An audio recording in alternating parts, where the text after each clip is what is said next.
السلام علیکم ورحمۃ اللہ۔ رمضان المبارک میں ایک وقت ایسا بھی ہوتا ہے، ایک ٹائم ایسا بھی ہوتا ہے کہ جس میں جو دعا کی جائے وہ دعا قبول ہوتی ہے۔ کیا آپ جانتے ہیں کہ وہ وقت کون سا ہے؟ آپ مجھے کامنٹ کر کے بتائیے۔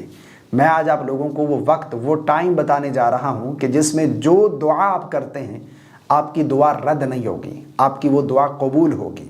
اور یہ جو ٹائم ہے یہ رمضان میں روزانہ ہوتا ہے، یعنی 30 دن ہے تو 30 دن یہ آپ کے لیے سنہری موقع ہے۔ آپ کی جو بھی دعا ہے، آپ جو دعا قبول کروانا چاہتے ہیں، جو بھی مانگنا چاہتے ہیں، جو مانگیں گے اللہ عطا فرمائے گا۔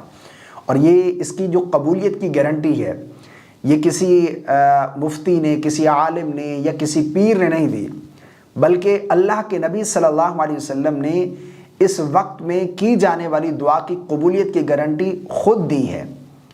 فرمایا کہ اس وقت میں جو دعا کی جائے اللہ رب العالمین وہ دعا قبول فرماتا ہے۔ وہ وقت کون سا ہے؟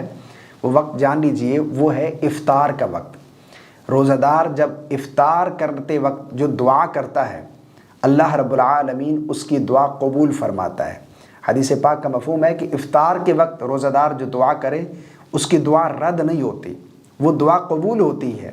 تو ہمیں اس وقت کو حاصل کرنا ہے، لیکن افسوس کے ساتھ کہ یہ وقت ہم مس کر جاتے ہیں، غفلت میں رہ جاتے ہیں۔ ہماری گھر کی خواتین جو ہیں وہ افطاری بنانے میں مصروف ہو جاتی ہیں، دسترخوان لگانے میں مصروف ہوتی ہیں، ارے فلاں چیز لے آؤ۔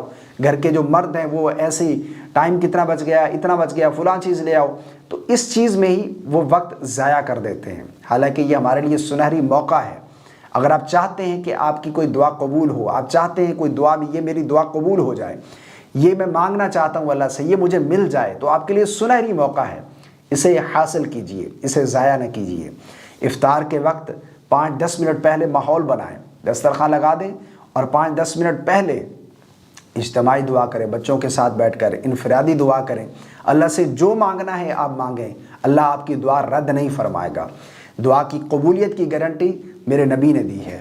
آپ جو دعا کریں گے آپ کی دعا قبول ہوگی۔ مجھے اپنی خاص دعاؤں میں یاد رکھیے گا۔ السلام علیکم ورحمۃ اللہ۔